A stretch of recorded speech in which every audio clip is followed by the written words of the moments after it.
All right. Welcome, guys. We're here. Exciting. All right. How many people we got going? Somewhere here. There we are. We have, everyone say hi if you're in. We got yelled at. Well, I'm going to turn down my volume. Oh, yeah. Because you don't need to hear what I hear. That's unnecessary. Oh, I thought mine was... We got yelled at. Turn off. Just got all snug in bed for Campfire stories. Hi, Beth. Yay. We're going to talk about Christmas stuff. Who else we got here? All right. We got Emily, Brian, Beth, us. Nice. John. John's here. We don't have a camera on John, but we're going to... That's okay. That's more than okay. We're going to be able to see him sometimes. In a second, Sure I'm sure do Megan's hope. going to pop right into that frame. I know. It will be there. Look at that. There he is on the edge of the frame. Yes. There we go. There's all of us. Yeah, if you could aim it a little there. Oh, almost. Oh. I think we can do it so all three of us are in there, honestly, in a second. We're going to give everybody like a minute to arrive. I mean, if anybody else comes, which is, I don't care if they don't. We're here to party.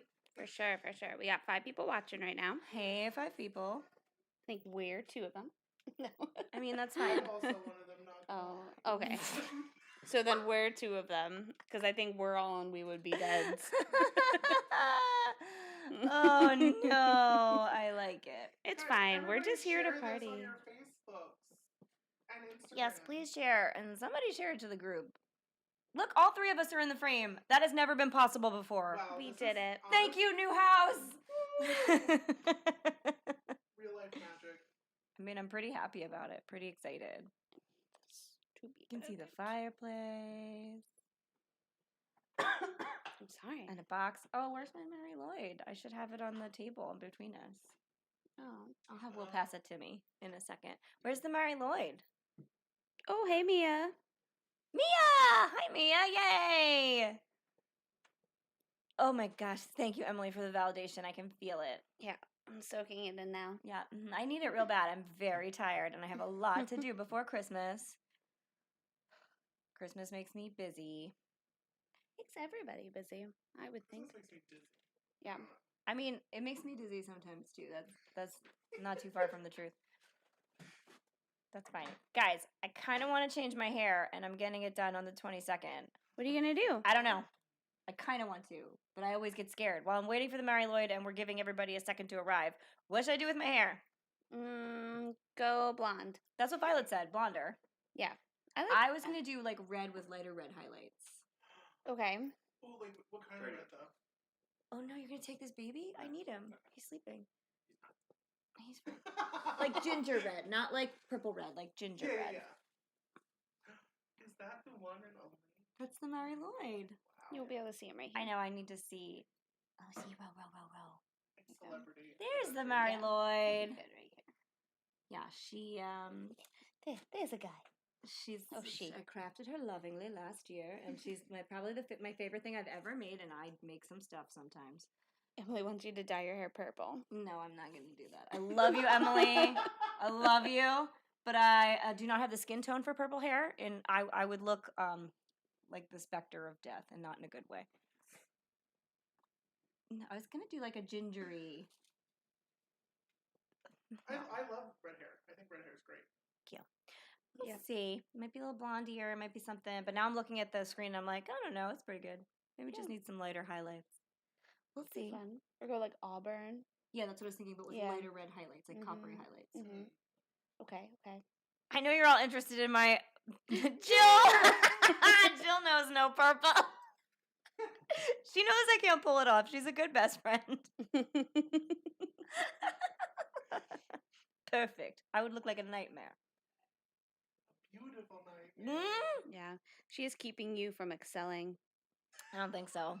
I think she's saving me from myself. She's really holding you back there. She sure is. You know. You nailed it. This is our intern. This is Zero for anybody who hasn't seen him yet. There he is. He's a sweet little boy. I think he wants to eat my face right now. I don't know what's going on. He's practicing. This is his first pod dog gig. We have to be patient with him. But he's trying. Look, there he is eating my face. We have a little delay, so. Just no purple. Thank you, Jill. Bless. I know I would never. You know I won't. Okay. Okay, we got 3 people watching now. 3 people. Yay! I don't care. No, I'm I here to feel have like I fun. feel like all the same people are there. It's probably just them going in and out of their frames. You know what, you guys? I wanted to make sure that this happened this year, even though it's been like a lot. There's so many things going on this year for all of us. But I just wanted it to still happen. Yeah. Because it's a fun tradition, and I loved it last year. It was super fun. And next year we'll be a little more able to advertise and get it pumping. But yeah, we're still here. We're going to still tell some Christmas stories and have some fun. Some holiday stories, I should say, not just Christmas. I don't ever limit it to just Christmas. But yeah, so, all right. I'm going to go over to where I have to read things, so I can't see your comments. Bye. Do you have like an opening? I forget. I don't, not for so for we the got to do lives. our thing. Oh, yeah. Okay. Oh, and you can join in. Yeah. So you're going to do... You just have to say I'm John. Yeah, Oh, we'll go yeah. down the order. Yeah. And then she does the and. So after that we she all says say and. it in unison. Oh, you're Okay. giving away all of our secrets, Leslie. I don't want him to screw it up. This is, we didn't... Are you guys ready? Here we go. Embarrassing. I'm Holly. I'm Leslie. I'm John. And We would be dead. Christmas episode. Woo! Ho ho ho. Ho ho ho. Oh, no. No. I liked your ho ho ho last week. It was really good. It was terrifying. amazing. It And was then my John put favorite. the echoes over it. I love that John was like, yeah, we gotta bring that back. It's so scary. It was great. I loved it. All right. Hey, Leslie. Hey, John. Hey, Holly. Hey, Fiends. Poor John. We're just throwing him into the fire. He's Listen, like, I'm here for it. you're a host now. Welcome to our annual live holiday campfire. Yay! Yay. We have an actual fire right behind us. Can you see it? You can. That's real fire. Yeah. It's a festive party over here, and I hope you're all having fun wherever you are as well. Leslie and I are drinking Dogfish Camp Amp, which I bought because it's supposed to taste like s'mores, and this is a campfire, and I love a theme. Thank you. And I love a theme, but They don't sponsor us. No, So they could though. they could. Dogfish, get in there. But it doesn't really taste like s'mores. Yeah, I'm gonna say because they don't sponsor us. It doesn't really taste like s'mores. It's good. It's not bad. It's a milk stout brewed with graham crackers, cinnamon, marshmallows with cocoa powder and vanilla added. FYI, cocoa powder, marshmallows, and I graham wasn't- crackers. They don't read in beer. They don't come through at all. Yeah. So, but that's okay. It's still good. And we're drinking this because I ran out of bourbon, which is terrifying in and of itself, and we haven't even started telling stories yet. That's fine. Spookiest story of all. The scariest story of all is that Holly ran out of bourbon. Are you guys having a festive cocktail with your evening? Can you tell us what you have? Leslie, does anybody have a festive cocktail? Not of yet. Not as of late. There's at least 2 of you.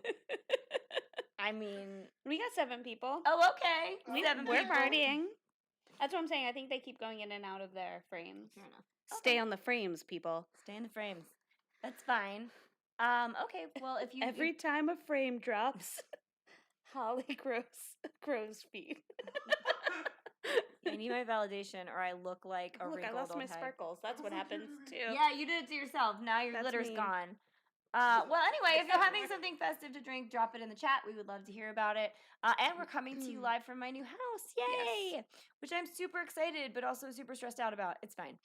When we get back from our break, we will be coming to you live from our dedicated studio space, which is super exciting. And all of that comes, as it comes together, we'll post pictures and give you a little tour.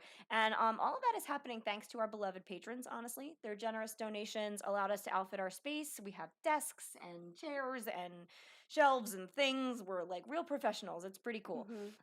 Which will help us be more productive. I think so. I absolutely think so. Yeah. I think you need a space to exist. I wrote all of our existing episodes on the bed in my bedroom. Yeah, So same. it'll be nice to have a desk. So I'm really excited about that. Anyway, on with the fun. Tonight we will be bringing you more dark Christmas stories and traditions. Not all dark, but they're all kind of weird. I'm going to talk about La Befana, the Italian Christmas witch, and mistletoe. Leslie, what will you be telling us about tonight? I will be talking about Père Fouettard and Hans Trapp.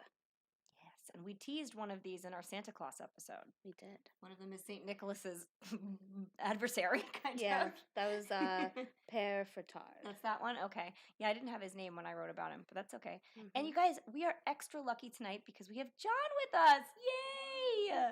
We missed him very much. John is going to tell us I'm so about loud. the modern worry. celebration of Yule in just a second because our pagan friends still celebrate that. That is the oldest of winter holidays. We sure do. And I think it would be nice if we could all learn a little bit about it and, not be scared to wish them a happy Yule. Put it in that holiday bouquet of well wishes you hand out each year.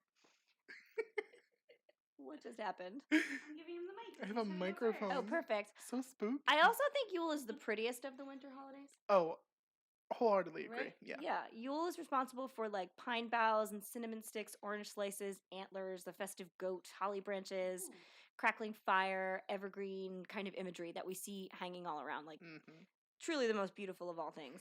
And the Yule cat. And the Yule Oh cat. my goodness. Yes, last year we talked about the Yule lads, the Yule cat, and Grilla, right? Yes. Yeah, if you don't remember that, I don't know if you can surface one of our old specials, but I think eventually that will be a live and in person show. We've talked about. Oh yeah. We've talked about taking our Christmas traditions and putting it live for you guys. Maybe next year. That would be a really good goal. So maybe we'll all be in person next year to do this. So anyway, John is also doing some gorgeous makeup tonight. John, why don't you tell us about the makeup you're doing and then give us a little bit about Yule? Sure. Yay. So I'm doing the Holly King tonight for my Yes! makeup.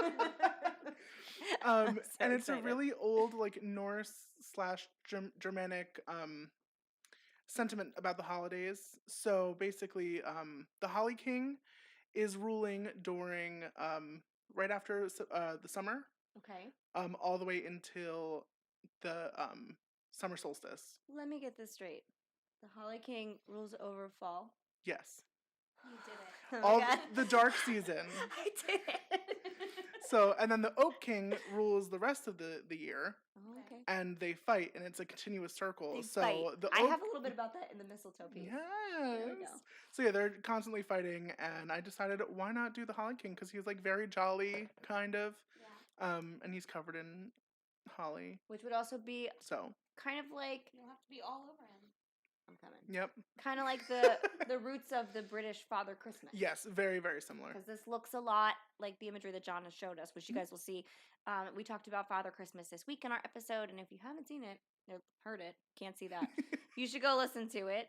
And basically, he looks like young Santa. Yeah. Well, the Holly King, I think, is slightly older. But Yes. Father Christmas is what we called like Abercrombie Santa. Like went around, had drinks, had a great time.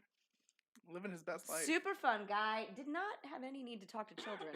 So I don't know how that happened. Who's to say? Who's to say? Anyway, so yeah, we're excited to see this beautiful transformation, and maybe tell us a little bit about Sure. how you guys celebrate Yule. So, I'm a practicing pagan, or people call it neo-paganism now because people aren't completely, celebrating exactly the way the pagans did way back in the day. It was a little bit more gruesome, Yeah, well, You you're know- not like murdering things. No, so we don't do that anymore. So you're welcome. But no, we're not a scary bunch. But we do have some really cool traditions. And most of the things that when you're celebrating Yule, you're celebrating old Germanic traditions and Okay. Norse traditions. So I have a little like list of things that many people do. I do most of these, not all of Oh, them. good. Give us the list. Sure. So people will typically, if you're a practicing pagan or Wiccan, I was going to ask you, is there a difference between Wiccan and pagan? Wiccan is a religion, Okay. and paganism is more of an ideology, and it's not structured in the way that a religion would be.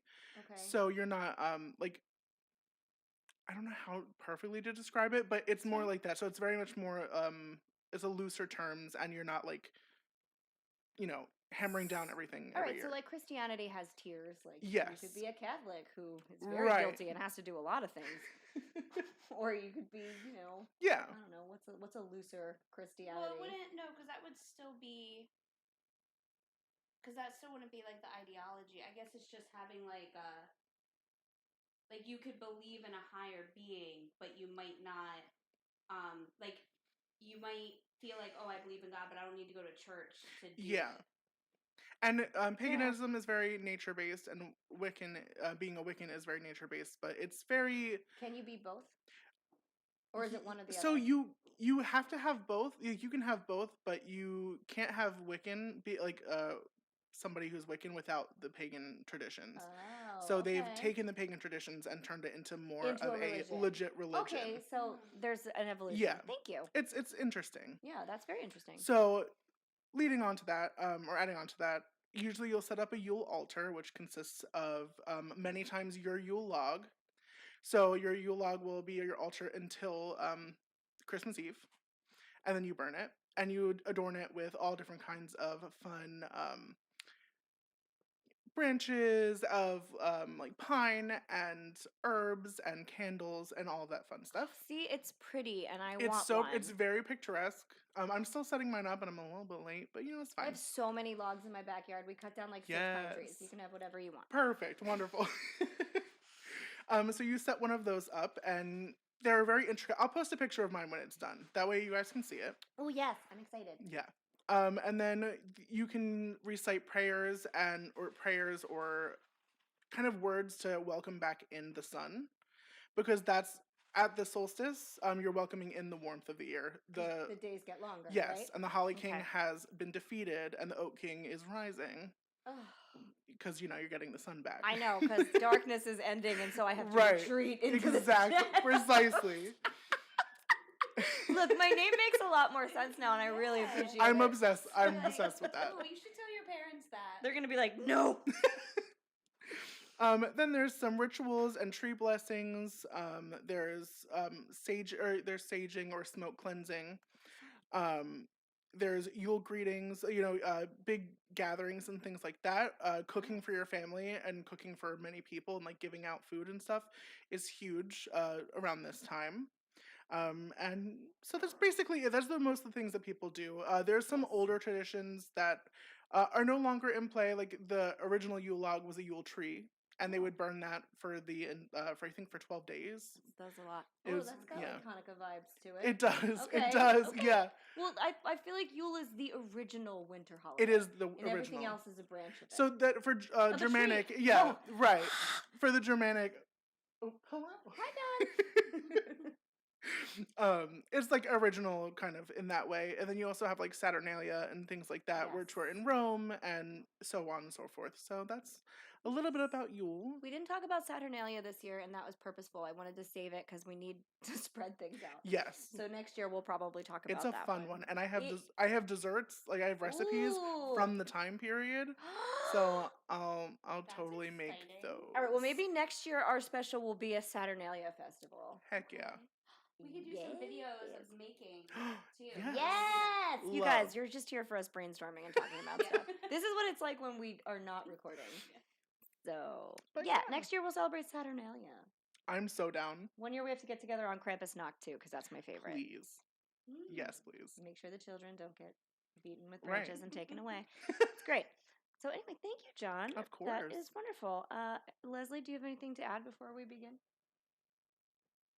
No, I have to ask you. I already did my thing. You- And if you want it, you gotta listen to the newest episode. Oh, that's right. Leslie had a thing this week. It was something. a miracle. It was a Christmas miracle, I believe you Yeah. said. That's what it was. Yeah. Rare does it happen, but when it does, oh man, we celebrate. Yes. All right. So then I guess I will begin, and maybe we'll Okay, go back forth, all back right. forth. I'll do one, you do one. Sounds good. Yeah. Okay. So I'm going to start with talking about La Befana, or just Befana. Well, actually, before you start, Sure. my husband just came in, so I just want to ask: do you need a Okay. drink? Do you need anything? You hanging Can we out? get you anything? Proceed. You good? He's so mad at me. There's some of these s'mores beers that don't taste like s'mores in the fridge. It's are welcome to Dogfish it. Head. You do have to open it with a spoon because I don't have a bottle opener in this house. My husband did it. You can make him do it.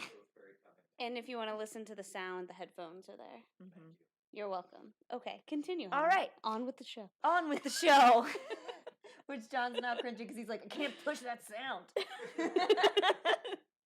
So, Befana is the Italian Christmas witch. Now, most of the story is pretty charming. This is pretty, like, light and low-key for us. But there is a version that takes a decidedly darker turn. So hang in there, those of you who are looking for the scary stuff, it's coming. Mm-hmm. There are three versions of this story. And they all take place just a few days after the baby Jesus was born. Yes, this is a Christian folktale. In the first version, the three wise men are roaming the countryside, following the North Star, looking for the Christ child. So they're walking around. Jesus is already born. It's post-Christmas. And they become a bit turned around and discouraged. They know they need to follow the North Star to find this miraculous baby, but it's a star, and honestly, most directions lead to it, so the whole thing is pretty confusing.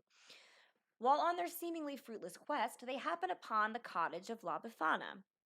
They knock on her door, and she welcomes them into her humble home. Now, in this version, she is a local witch, just to be known. And Christian said she was a witch. That's fun. It's a fun overlap.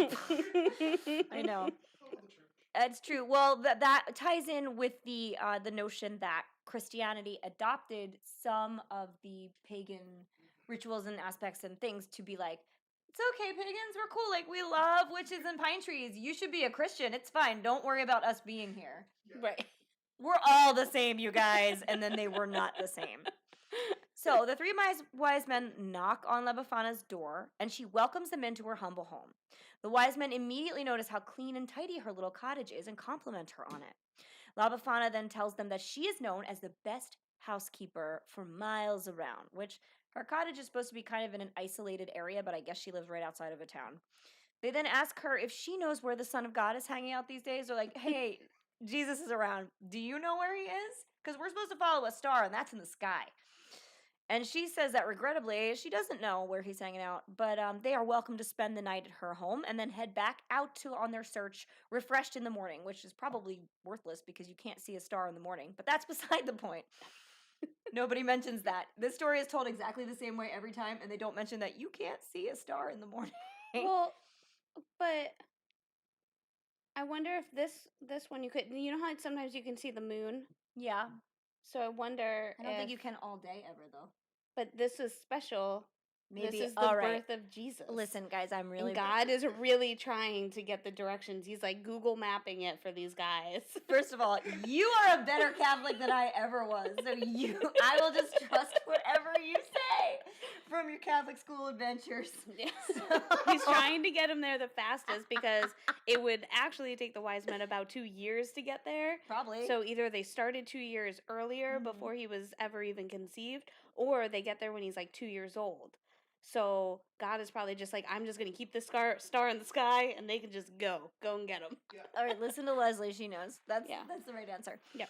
The wise men agree that it's a good idea that they stop for a little while, and they pass the night comfortably in La Befana's home. So she makes sure they have a meal and a warm place to sleep, and the wise men say that she has the most pleasant home they've ever been in. They're like, this is sweet. It's like a B&B. We fucking love it.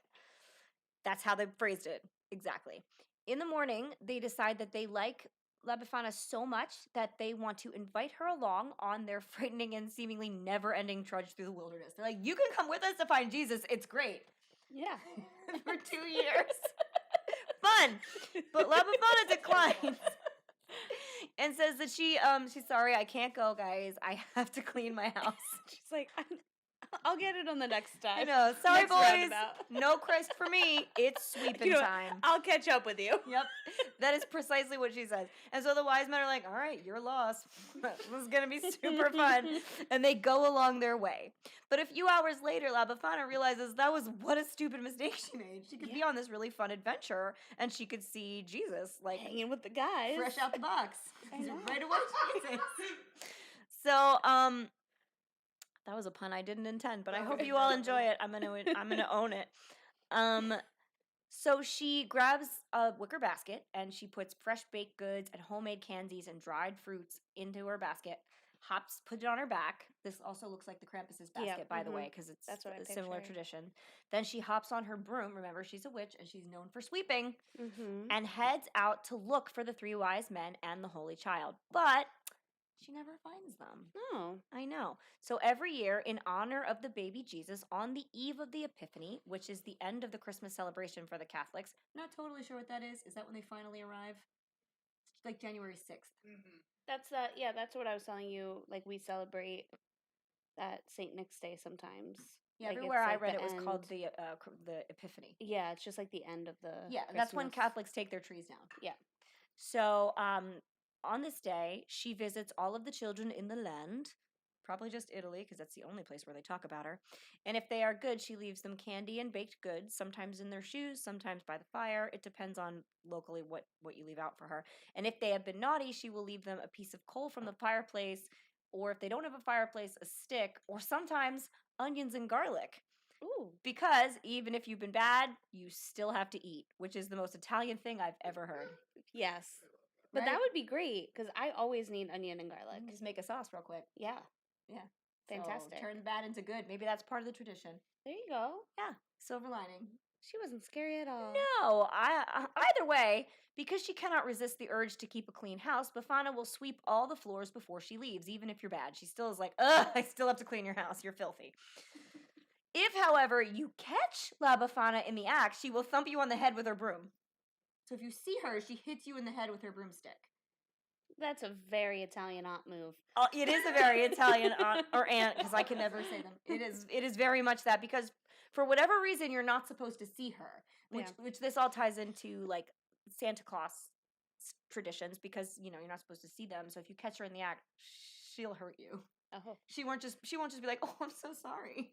She'll be like, "No, I'm gonna hit you on the head with a broom." And then little Timmy wakes up with like scratches down his face.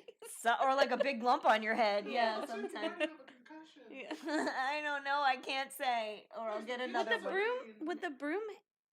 Well, which part of the broom? Not the stick end, the like handle of the broom. Oh. Which Yeah. is even more Italian than the Oh, bristles. okay. Yeah, for sure. Not the bristles. Okay. I was imagining the bristles just like No. scurrying. No, it's not like a cute little like. It's No, like a that's- big thump on the head. Yeah. Anyway, in the second version of the story, the Just, same thing feathering. happens. The wise men come, they have a great time, they invite La Befana on their journey. She says no, and they leave. But then, Befana, regretting her decision, gathers up her sweet treats and gifts, and this time they're for the baby Jesus, and heads out to follow the star for herself. So she's not looking for the wise men to guide her. She's just like, I'm going to follow this star and probably find him first, because I'm better at this. But she walks aimlessly forever, never able to find the baby Jesus or the 3 wise men. That doesn't help our stereotype. No, it does not. Befana never stops looking for the baby Jesus. So in this version of it, she is a wandering spirit that will wander forever and ever, never to find the baby Jesus, which is Ooh, pretty that- sad for her. But also, that says a lot about maybe maybe the religion. Yeah. Never, no. You're never gonna find it. You're just Oh, gonna no. wander forever and never Maybe he find never it. existed. Yep. But I don't know. on the eve of the Epiphany, she leaves gifts for all the children she finds along the way because, quote, the Christ child can be found in all children. Oh. God bless us, everyone. No, the Christ child. I know. She's like, I can't find real Jesus, so you guys will have to do. Mm. The third version of the story is the darkest. In this version, La Befana was an ordinary woman, not a witch. So in the first 2, she's a witch. This one, she's not, just a lady. And this lady has a child who she loves a lot, but her child tragically dies. And Befana goes mad with grief. So when she gets the news that Jesus was born, because apparently news travels fast without communication, she sets out to see him. She's like, I got to find that Jesus, because she convinces herself that Jesus is in fact her son who has died. She's like, that's my son.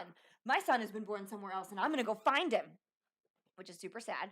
So she eventually, in this version, she does meet Jesus. She finds him, and she gives him all the gifts, and they make him happy. And the infant Jesus is delighted, and an infant gives La Befana a gift in return. He said, look, I'm clearly not your son. However... It's like Boss Baby up in here. Now, forever in my brain, Jesus' voice, Alec Baldwin. Yep. There you go. I'm fine with that, You're actually. welcome. Jesus can be Alec Baldwin's voice. That's fine. Merry Christmas, Holly.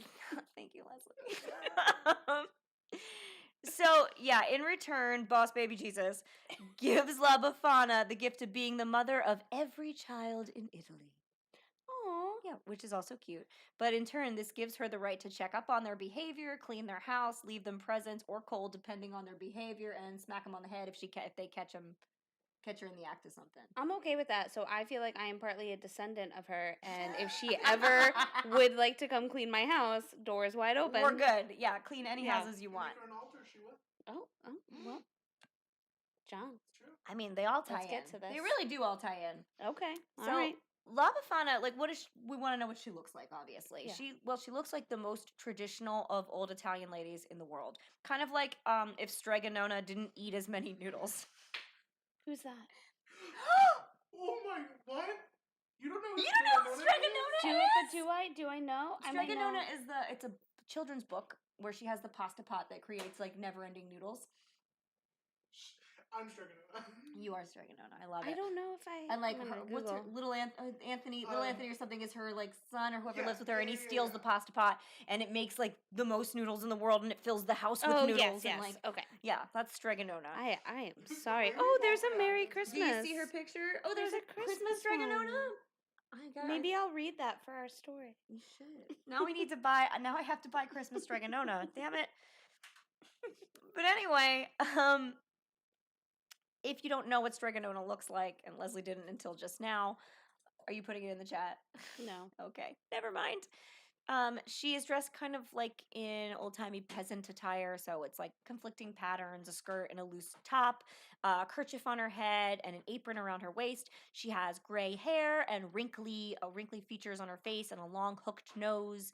She rides a handmade broom, so it's not like a modern broom, it's like the Salem witch style broom, and she carries a wicker basket on her back, much like the Krampus, which is filled with treats, and in some versions, a bundle of thin sticks that she uses to beat you with instead of her broom handle if you're either not good or you catch her. There's a lot of like traditional festivals where like if the person dressed as Befana catches you, she'll like mock hitting you with the bundle of twigs, yeah. which again is very similar to the Krampus, who also carries a bundle of switches. In some versions of the story, she will come down your chimney, and in some versions, she simply walks in the front door. So she's not that particular. She'll take what she can get. Mm-hmm. Many people believe that the name Befana comes from the Italians' mispronunciation of the Greek word Epifania, or another spelling of it. Others point to the name being derivative of Bastrina, the gifts associated with the goddess Strina. In the book The Domestic Life in Palestine by Mary E. Rogers, the author notes, quote, "But an essay on the fine arts by E.L. Tarbuck led me to believe that this custom is a relic of pagan worship," so we're going to tie back around to Yule, "and the word bastrina, or bastrana, I'm not sure how that I is pronounced, refers to the offerings in which are used to, sorry, I'm gonna go with Bastrina. yeah, used to be made to the goddess Strenia. We could hardly expect that the pagans who embraced Christianity could altogether abandon their former creeds and customs. Macaulay says that Christianity conquered paganism, but paganism infected Christianity, which is a terrible way to put it. But the rites of the pantheon passed into her, quote, worship, and the subtitles of the academy into her creed.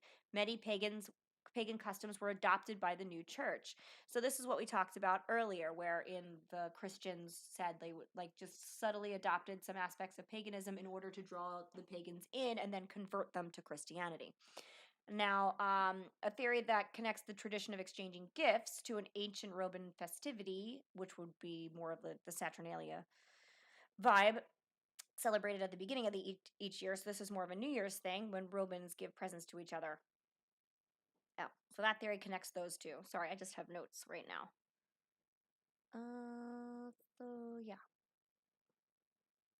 Interesting. Right.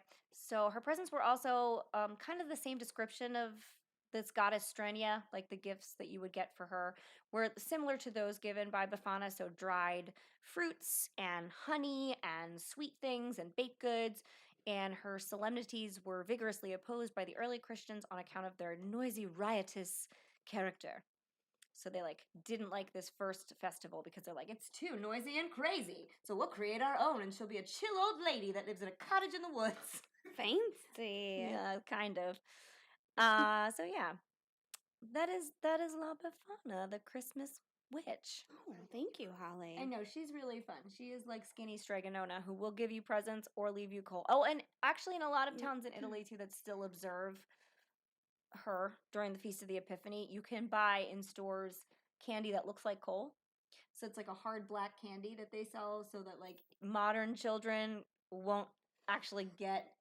It's not really coal. It's coal candy. You're fine. But it's like a common funny gift to give is this hard rock candy coal to kids who they say misbehaved. It might be like, ha ha ha. So yeah. We sometimes sell our charcoal soap from That's really shoresoapskmay.com. Like coal. And that's fun. I like that. Yeah. So you guys, you can put Shore Soap's charcoal soap in someone's stocking, and it'll be like a really funny joke. Yeah. You'll be the hit of the party. Or the Christmas morning, whatever it is. Yeah. Okay, so that was La Befana. I'm going to let Leslie take it for one. Okay, great. So I'm going to talk about Père Fouettard. Oh, so he's the one that we briefly talked about already. Yes. Okay. So in France, St. Nicholas Day and Christmas are both celebrated, though most regions have merged the two together, and most of the celebrating and traditions are on Christmas Eve and Christmas. On Christmas Eve, Père Noël, which means Father Christmas, distributes his gifts to all the good little girls and boys who are asleep in the beds, as we know. It's just a pretty standard Christmas there. However, there are still regions of France that celebrate Père Noël delivering gifts on December 5th, the day before St. Nicholas Day. I imagine Père Noël welcomes the benefit. So, this was me just supposed to say something. Okay. So Père Noël, it literally also means Father Christmas, right? That's what that means. That's what I said. So it'd be similar. I'm just putting connections in my head. So the English Father Christmas, this would be kind of similar. It's the same thing. Oh, okay. Yeah. The exact same thing. So yeah. So I'm anyway. Okay. Sorry. It's okay. Sometimes I have questions. In these regions, but not exclusively, Père Noël arrives with a companion whose job it is to handle the naughty children. Ooh. While the good children get gifts from Père Noël, the naughty children get a visit from Père Fouettard. Père Fouettard is like Père Noël's assistant. He has been accompanying Père Noël since the Middle Ages. He is a devilish-looking brute in black robes, seen with either a black or red beard, who is ready to dole out beatings to naughty kids by way of a switch or a bushel of sticks or a martinet, which is like a scoured style whip, so it has the many tails on the end. Ew. Oh God. Yep. So this is really Krampusy too. Yep. Okay, got it. Besides whipping bad children, he also is known for handing out coal, spanking, and sometimes kidnapping and eating them. So much like the Krampus. I love how it all kind of comes back. I love that. So where did this strange manservant of Santa's come from? Do tell. Manservant. Manservant. Some people have a boy, some people have a manservant. Yes. The most popular story of Père Fouettard dates back to the 12th century, around 1150. Père Fouettard was believed to be a butcher or innkeeper. The stories go back and forth, and he may have been both. I don't know. Either way, right? Either way, hustling. Yeah, I know. I would think so. He owns an inn, but also does the food there. Yeah, so he needs to butcher. Yeah. Yeah. Yep. We need some ham babies. We're gonna get there. I'm so excited.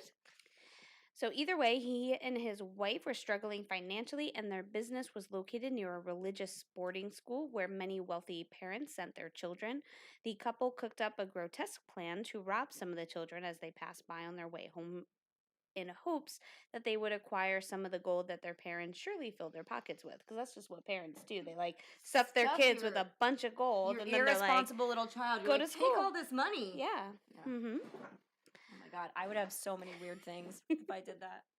So one day, after school let out, 3 boys walked home, passing Père Fouettard's business, only to be attacked, robbed, and brutally discarded. After the couple cleaned out the children's pockets, because I guess their parents did actually stuff them with gold.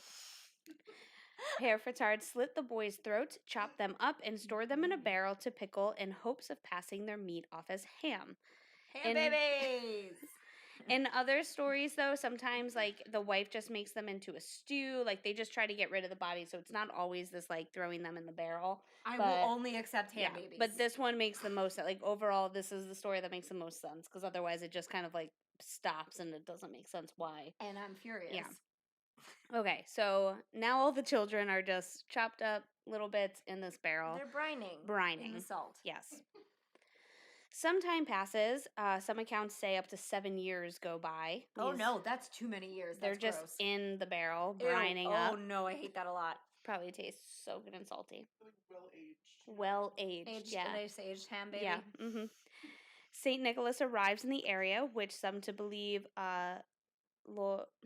Oh man, Where I is should have it? read. It's Lorraine. Lorraine? No, it wasn't that. Like quiche Lorraine? It's French, so it's like Lorraine, France, and finds out. Where is our French Canadian listener when you need her? And finds out about this horrible incident. He visits Père Fouettard and finds the barrel of ham babies, and with the grace of God. Ham babies. The ham babies. And with the grace of God, resurrects the ham babies back to their human selves. The children return to their families, leaving Saint Nick to punish Père Fouettard. In some versions, Père Fouettard is very repentful after seeing the miracle that the saint performed and volunteers his services. Yeah. Well, He's you just have like, nowhere to go from there. I was just like, I am so sorry. Until you turn them back to children, I didn't really realize what I had done. I feel like he's like, well, shit. Yeah. Now I'm done because you brought back my ham babies. Yeah. So I can't make any more ham babies. I got to turn this shit around. So sorry. Or you're going to make me a ham baby. Yeah. That, or he was just like miserable, which is why he never opened the barrel and was just like, I don't know what to do. This is like horrible. My wife's a bitch. She made me do this. She wanted that ring. I don't know. Mayor Fouettard. The real villain here. No. So anyway, so in that version, he's just very repentful, and Saint Nick's just like, cool. But in other versions, he just has no choice. Either way, Papa Noel gives Père Fouettard a job as his assistant every Christmas, punishing the bad while he rewards the good.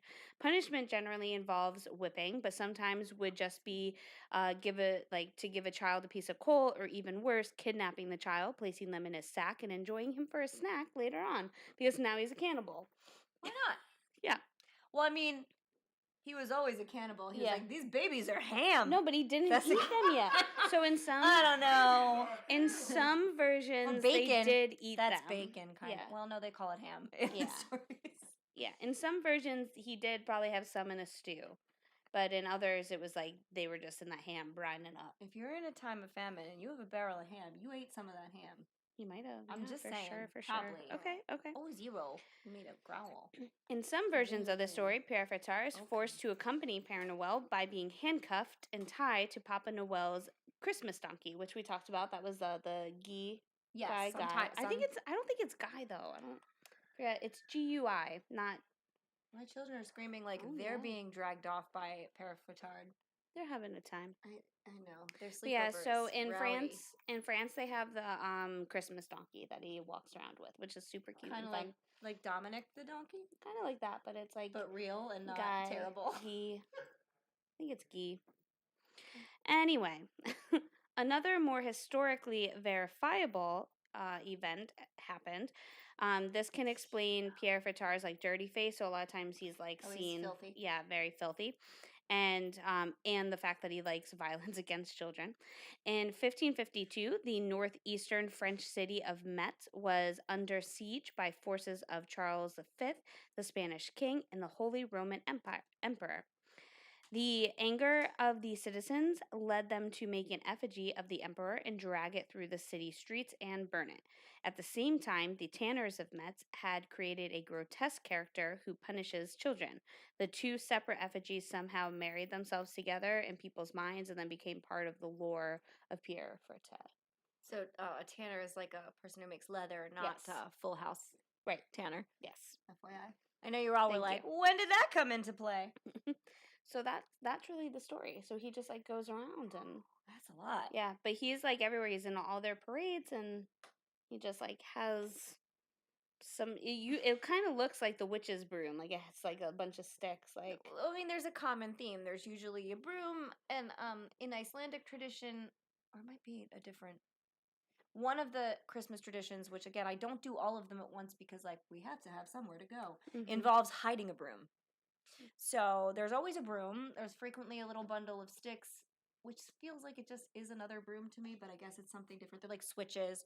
There's you know, coal for bad kids, presents for good kids, and then sometimes you're like dragged away in a sack. yeah. La Befana does not drag you away in a sack, but she will smack you on the head with a broomstick. So, oh my gosh, Zero. He's so hungry for earrings. He was sleeping for a while. He's fine. I think so. I am going to talk about mistletoe, I believe. Awesome. Yes. So, mistletoe. That romantic hallmark of Christmas and probably linchpin in a lot of Hallmark movies, quite frankly. Yes.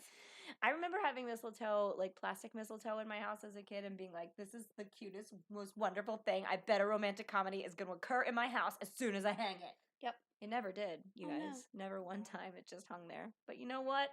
It's nice. So as the tradition goes, modern tradition, we say that if a couple happens to be caught under the mistletoe, they have to kiss, which is so cute. And I mean, if you go back a little further, it's just a man and a woman, but we're just gonna say a couple now because it doesn't need to be that. Which is cute. Or it would be if that's actually what the tradition was, and if the lady involved had any say whatsoever in the matter, which she didn't. The actual tradition is that a man is said to be allowed to kiss any woman who was caught standing beneath a sprig or bouquet of mistletoe, and vice versa, but it never went the other way. It was always a man kissing a woman. And if the kiss is refused, then the woman will be cursed with bad luck. And the person who says no, this is very politically correct, but that's not it. It's almost always a woman. In fact, in some versions, the woman is simply not allowed to say no. So if you're caught, you have to kiss the man who catches you no matter what. And the man is, in some versions, allowed as many kisses as there are berries on the sprig. So mistletoe is like a green evergreen with white berries on it. Kind of looks like holly, but white. And so in this version, you want this little puppy? It can be one woman or it can be many women. And the man, every time he kisses someone, he takes off a berry. And when the berries are spent, the mistletoe doesn't work anymore. You can't demand any more kisses, which I never heard. And I thought that was pretty interesting. So in the Victorian era, though, mistletoe became a very popular Christmas decoration, and women were terrified of it. And if you look at any of the artwork of the time, and I can put up some photos in Patreon if you would like, it depicts women like struggling and being held down by men under the mistletoe. Yeah, it's super that's even rapey. worse. No, it's Okay. really bad. And that's why women were often like very afraid of it, but it was the decorations were done in such a manner that you weren't supposed to know they were there. So they were hidden. So then they would catch you and they would hold you down and force you to like kiss them and probably other stuff. It's very rapey. It's all fun and games. That's what they said. So where does this nonsense come from? Well, as it turns out, mistletoe has been around for like basically forever. And it's relevant in several cultures. Pagan cultures regard the white berries as a symbol of male fertility, with the seeds resembling semen. Ew, gross. Yeah, really, I know, it's gross, but I told you they're white berries, so they consider that to be male fertility. The Celts particularly saw mistletoe as the semen of Tyrannus, one of their gods. So again, it's frequently seen as semen. While the ancient Greeks, and then this will tie back to Yule traditions, refer to mistletoe as, quote, oak sperm. So that would be the oak king's seed. He's got little berries. And the ancient Greeks also used it to treat a myriad of ailments. If you had headaches or menstrual cramps or you had vertigo or whatever, they would have you eat mistletoe, which is interesting because it's not particularly healthy. Also, in Roman mythology, mistletoe was used by the hero Aeneas to reach the underworld. So mistletoe may have played an important role in Druid mythology too, in the ritual of oak and mistletoe. Although the ancient writer The only ancient writer, to ever mention the use of mistletoe in the ceremony was Pliny the Elder, who is where a lot of our Greek mythology or Druid mythology, a lot of our mythology in general comes from him. And evidence taken from bog bodies, which I talked about in What the Fridays ages ago. Yeah, peat bogs will preserve a body for hundreds and hundreds and hundreds of years. There's a specific chemical makeup that if you die in a peat bog, your body's going to be there pretty much perfect forever. Anyway, this makes the Celtic use of mistletoe seem more medicinal than like a ritual. It is possible that mistletoe was originally associated with human sacrifice also, and only became associated with the, quote, white bull after the Romans banned human sacrifices. So, it has a lot of possible origins. Okay. In another version of the Celtic ritual, I can't speak anymore, of oak and mistletoe, the Druids or Celtic priests would climb a sacred oak tree and remove the mistletoe with a golden sickle. So mistletoe is a parasitic plant, so it will grow on other things, kind of like ivy. And then after getting it, they would sacrifice 2 white bulls, like I mentioned above, to their gods. Then they would make an elixir with the mistletoe, and they believed that this elixir would cure infertility, as well as act as an antidote to all poisons. Oh. Yeah, so mistletoe is great. You're going to have babies, no poisons work.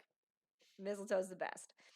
Again, we see this connection to fertility, which makes sense in the connection to, like, you have to kiss somebody underneath it.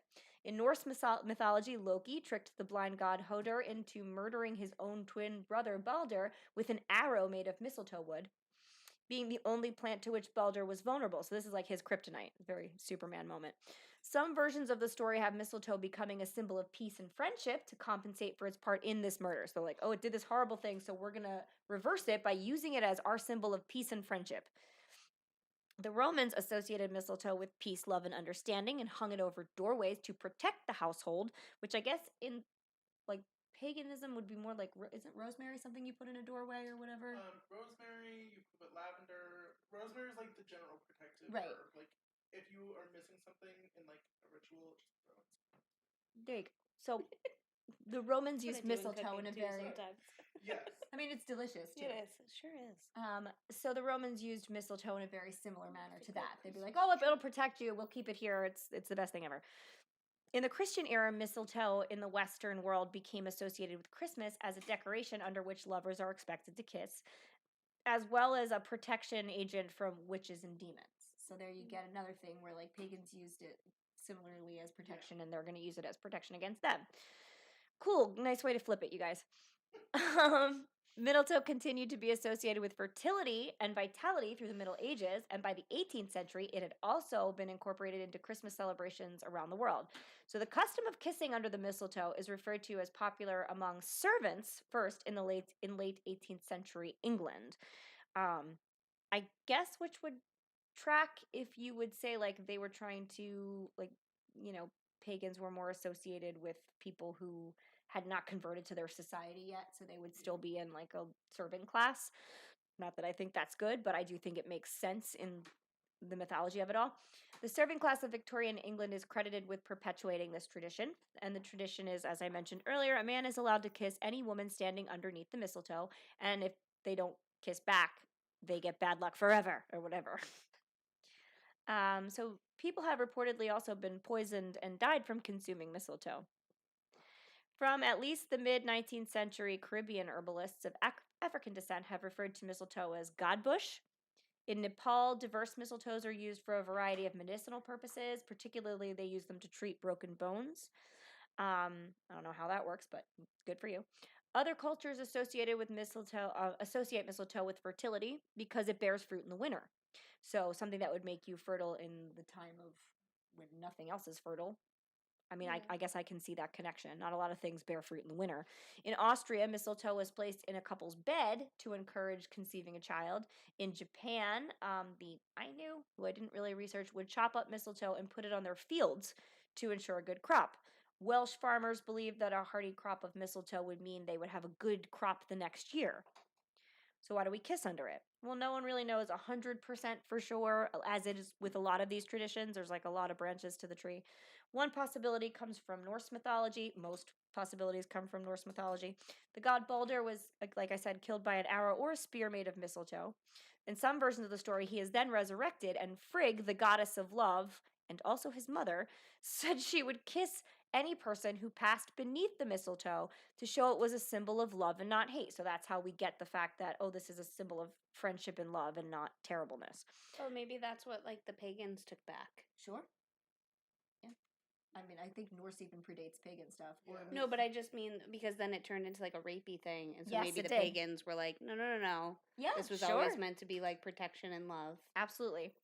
Although there is There some we go. debate as to if Norse people believe this or if it's more of a modern spin on it. We don't really know. The first modern reference to people kissing underneath the mistletoe comes from the song 2 for 1, which was published in 1784. And it is by Washington Irving, who is responsible for everything Christmas. He, in his collection of essays, The Sketchbook of Geoffrey Canyon, Gent, he wrote about Christmas traditions that he observed in his English country house. Don't we wish we all had an English country house? Which included kissing under the mistletoe. This book also includes The Legend of Sleepy Hollow and Rip Van Winkle. Oh, so yeah, it was pretty popular. So you read this book, you're gonna get that. You're gonna be kissing under a mistletoe. You're gonna be kissing under that mistletoe. Mistletoe is still hung up in farmhouses and kitchens at Christmas. This is a quotation. And the young men have the privilege of kissing the girls under it, plucking each time a berry from the bush. When the berries are all plucked, the privilege ceases. And that's Washington Irving. So mistletoe as a plant is actually called, and this is from like a botany website, a freeloading parasite. Mistletoes are hemispheric plants. I know, super harsh, which are commonly evergreen. They will obtain water, nutrients, and minerals from their host plant. So, like I said, they're a lot like ivy. They'll attach to a tree, they'll attach to anything else, and they'll suck the life out of it. They are considered hemiparasitic because they can produce their own food via photosynthesis, blah, blah, blah. Birds also commonly spread mistletoe by eating the berries, and then they poop them, and there goes your berries all over the place. It's really gross. But mistletoe isn't all bad. It can act as a food source for birds, insects, and mammals. Additionally, they can be a source of shelter or a nesting spot for birds. The term mistletoe is originally referred to as Viscum album, which is native to Europe and Asia. Over time, the mistletoe name has expanded to include parasitic plants in a different order. So, like, other parasitic plants are also called mistletoe now, which is nice. Like, Yeah. it's a parasite, so kiss under it. Cool. In the U.S., the mistletoe species that people are probably the most familiar with and the type we decorate with is American oak mistletoe, which makes sense because it's a parasite off the oak, and then we get the oak king from what John was talking about.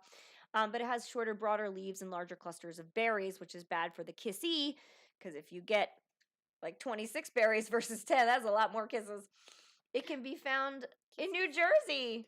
Oh. There you go. From New Jersey to Florida and west through Texas, including Illinois. So you can find it here. And it can be found growing on over 60 species of trees. In addition to American mistletoe, there's a lot of other kinds of it. And some will grow on conifers. So like pine trees. Sometimes you'll get pine and mistletoe together, which is, so season. Is he all right? What's going on? Okay. I was offering to take. Oh, okay. I thought you were telling Leslie to turn him upside down, and I didn't really understand what was going on.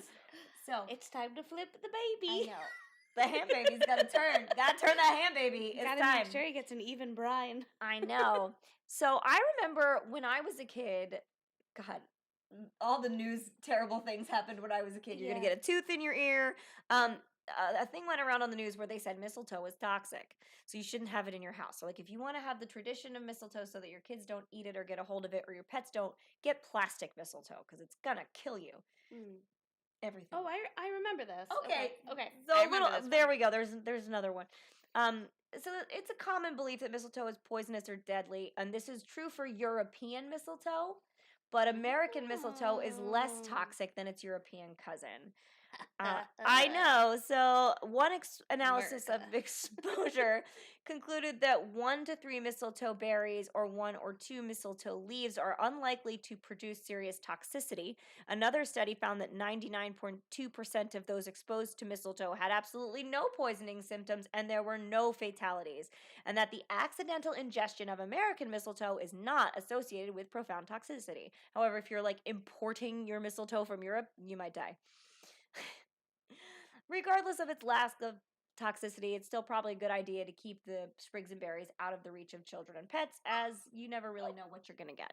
So, that's mistletoe. Zero. Did you like that story? Zero was like, oh, that was a lot of science. I didn't sign up for this. I want the spookies. That's pretty rapey. There you go.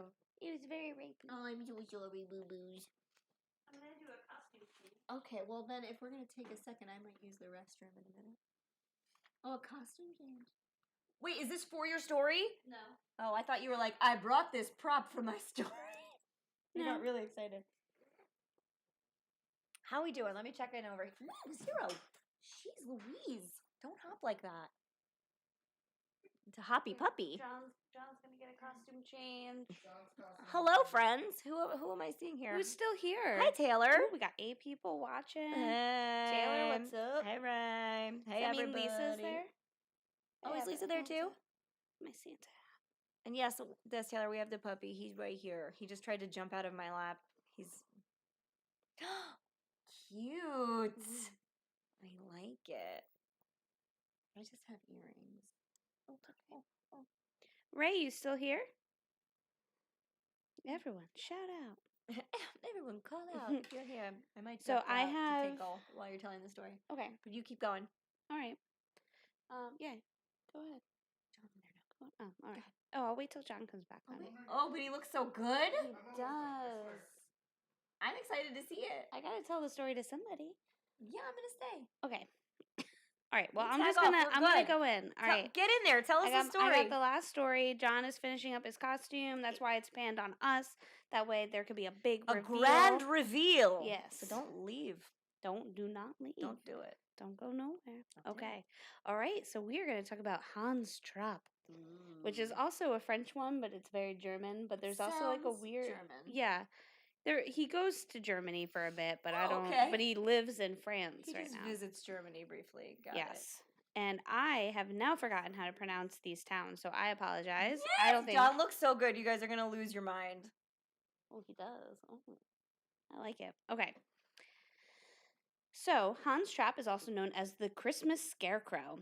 Ew, I His- already hate it. His origins come from Alsace and Lorraine, France. And I apologize, that is wrong. John's headpiece is really big and he has to like side shuffle through my house. Okay. Hans is more of a boogeyman that they chose to utilize around Christmas to scare their children into behaving. So, Love like, a Christmas I don't boogeyman. really know why he's here. They just were like threw him on Christmas. Why not? According to legend, during the 15th century, there was a rich and powerful man who lived in the heart of Alsace. I wish I Where is remembered it? how to say it. Alsace? Alsace, maybe. Alsace. It looks like that to me. If you speak French, I'm very sorry because it might be not that at all. His name was Hans Trapp. The people of Alsace knew him to be vain, cunning, heartless, and cruel. His life was given over to the lawlessness of debauchery, and his only goal was to enrich himself by all means necessary. It was said that he worshipped Satan and used black magic and occult rituals to obtain his wealth and hold on to his power. When the Catholic Church became aware of these misdeeds, Hans Trapp was arrested and brought before the Pope in Rome. He was excommunicated from the church for the crime of sacrilege. Oh no, Hans Trapp. Right? When he returned to Alsace, he was ostracized by the local people. Everyone fled from him as if he was a wild beast. His money and land was confiscated, and he was left penniless. They say he was forced into exile in the forest and isolated himself from the rest of society. He found shelter on a mountain of Giesberg in Bavaria, Germany, where he built himself a makeshift shack made from sticks. The solitude caused him to lose his mind, and he spent his days brooding and dreaming of revenge. His anger and resentment intensified, and he became more deeply devoted to Satanism.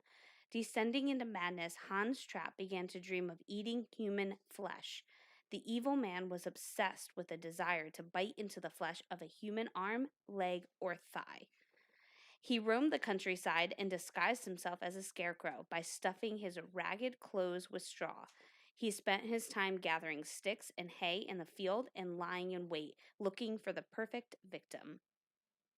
One day, he spotted a young shepherd boy making his way through the woods. The boy was only 10 years of age, but Hans Trapp was determined to kill and eat him. As he stared at the young boy, he began to drool at the mouth, imagining biting into his delicious and tender flesh. Before the boy knew what was happening, Hans Trapp pounced, attacking him viciously and running him through with a sharpened stick. Then he dragged the dying child back to his shack, where he cut the boy into small pieces and roasted them over an open fire. When his children he's roasting over an open fire. yeah, I leave for 1 minute and children are roasted. Precisely. That's where I was going. when his monstrous meal was ready, Hans Trapp licked his lips and prepared to taste the human flesh for the first time. Ew. However, before the morsel could enter his mouth, a bolt of lightning came down from the sky and struck him dead. God would not allow the abomination to continue and decided to end the crimes of Hans Trapp once and for all. Good call. Parents of the northeastern region of France warn their children that every Christmas, Hans Trapp's spirit would come back dressed as a scarecrow with a hood to enact his revenge by abducting naughty children into the forest, where they were never seen again. Ew. Yes. Ew. There are so many Christmas boogeymen. I think he might be the worst. This one's rough because, okay, so the legend has Hans Trapp seems to originate from the real life of Hans von Trotha, who was born in 1450 and died in 1503. Hans von Trotha was a knight who was entrusted with 2 castles in the Palatinate territory, which included territories of both France and Germany. He had a dispute with a abbot over property and possessions in one of the castles that he was given, which was supposedly originally the monastery's possessions of the abbot refused to give them up. Interesting. So Hans von Trotha created a dam which stopped the water supply of the village below. The abbot complained and he finally tore down the dam, which flooded the village below and caused massive economic damage. Hans von Trotha began attacking the abbot, and when the emperor couldn't persuade Hans von Trotha to stop, the abbot went to the Vatican. The Pope summoned Hans von Trotha to be questioned about his loyalty to the church. He declined the visit, instead writing a letter accusing the Pope of immorality. In response, he was excommunicated and had an imperial ban upon him by the emperor shortly after his excommunication. He died 2 years later of natural causes. So a lot of people throw these stories together. He reminds me of one of the St. Patrick's Day story that I told, and I feel like his name is Avertok, the dwarf that they refer to him as a dwarf. Their words, not mine. That a lot of the Dracula mythology is based on. Oh, right. He's just some similarities. Mm-hmm. That's interesting. I was Yeah. trying to look up which name I was supposed to say, but you know what? Too late. But yeah, I can totally see this guy getting excommunicated and having to go live somewhere else, and then people just creating these crazy stories about him. Mm-hmm. You know. Yeah, that has that's this part that I feel like is similar to the Avertok lore, because he was the general that they killed, and then he came back and was Right. okay, I'm gonna Yeah. fuck you all up now. Hmm. Oh, Christmas. Oh, Christmas tree. Oh, Christmas cannibals and the like. So can we have a reveal on John now? He looks The so most good. beautiful Gotta get the Holly King stories up in Father here. Christmas I have ever seen. Well, we have to have him hold It's zero. me, John, I swear. No. Are you ready? Ready? Yes. And So good. reveal. Yay! Oh my goodness. You look amazing. Thanks. I really wasn't sure where it was going for a hot minute. I love where it went. I think it's magical. Oh man, I can't wait to put this next to the Krampus picture. Oh, that was a good time. Yeah, it was a good time, but this one is just as beautiful and awesome. Yeah, I love this one. Oh man, this is You're so snuggly. I mean, you could wear it to parties. You could. I just can't fit through doorways, and that's a little bit of a struggle. And also You get Zero through has been sideways, trying. right? Sideways. Yeah. but then I went to go look at myself in the mirror and I was like, Zero really likes all those twigs too, Yes, so I'm much. a snack for Zero. That's it. That's my only job in life now. I mean, Aw. it's not a terrible job. It's a great job. It's a pretty good I'll one. take it. And that's Daryl's facial hair This from is Elf, Daryl's facial hair from, nice. from Elf. Those are beautiful pieces. It's gorgeous. Yeah. Yeah. But Anyway. yeah, so it's Yes. a nice lace beard, and then I just made myself look nice and old. And I That- made this headpiece today. That headpiece is gorgeous. I want to wear it for Thanks. parties. It's yours. You can have it after this. I'm wearing it on Christmas Eve. Leslie. Perfect. You have to duck underneath the twigs. Okay. And if we get drunk enough on Christmas Eve, because it's at my house and we can do Yes. whatever we want now, Yes. I will roller skate in it. Oh my goodness. I promise. Yeah. Perfect. So that was this year's Christmas fun. Does anybody have any questions, comments, compliments that you'd like to give us to validate us for Christmas before we go? We will be back with our usual programming on January 4th. Yeah, so we'll be in our new studio at that point. Yeah. But we will have a special Christmas Eve. Yes, there will be a release, a little gift for you guys on Christmas Eve. There's only 2 years, but it's a tradition Yes. that we will release scary ghost stories. So It's there'll now be, a tradition. It is now a tradition. Mm-hmm. Very good. And then next year it'll be a serial thing. Oh. We'll be serial storytellers in the Yes. 3rd year. I love So that exciting. idea. So good. Um, And also for any patrons listening, we will have both our November and December movie reviews out this month. Yeah, Thanksgiving is done. It's just Yeah, getting mhm. polished up for you guys, and then I think we're gonna do one of the Ginger Dead Man ones. We'll do that this week. 'Cause we have Yeah. time. That'll be fun. And we have a couple postmortems. I think we're behind on too. Sorry, you guys. It's just Yeah, been a it's been a bananas crazy time. month, but then you're just going to get like a whole bunch of stuff for the Christmas holiday. I assume that Yeah. if we're this busy, I assume most people are as I well. know. I feel like everybody So is probably as busy as we You're are. going to have like a nice like little vacay maybe like during Christmas week or like in January. Yeah. And then you'll have like a bunch of stuff to catch up on, which is cool. Yeah, 'cause- my yeah. birthday is 2 days after Christmas, so you can So- celebrate that if you wish. December 27th. If you need an address, I can give it to you to send Holly a gift. Let me know. Nonsense, but Yeah. really. Although now, like, my birthday and my name all make sense. Yeah. It does. Look at me. I'm your namesake. You are my namesake. I couldn't be happier. I'd love to put a picture of Gotta it laugh on my like wall. a Santa. I started, Ooh, you're a good Santa. I try, Yes. I love it. He's so snuggly. I know. Maybe you need to come to our party on Christmas Eve in this. Yeah, getup. what are you doing Christmas Eve? Yeah, Do you right. have a family? Forget your family. Just come hang out with No us. family. I just sit in my tree.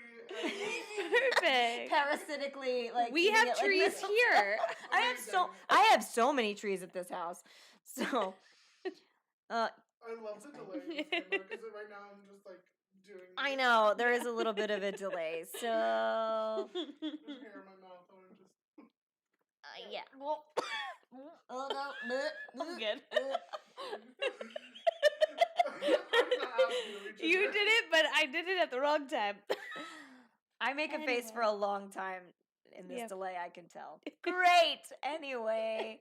So yeah, and if you like keep an eye on us on Instagram or anything, like we're gonna be together over the holiday. Yeah. Because you guys, like, we're related.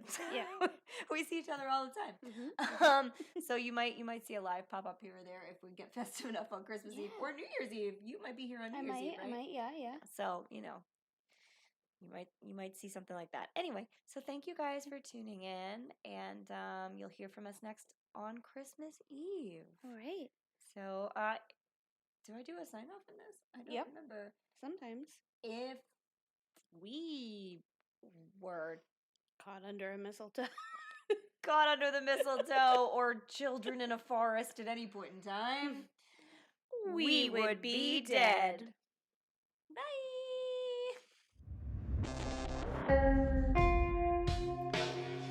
It's coming from my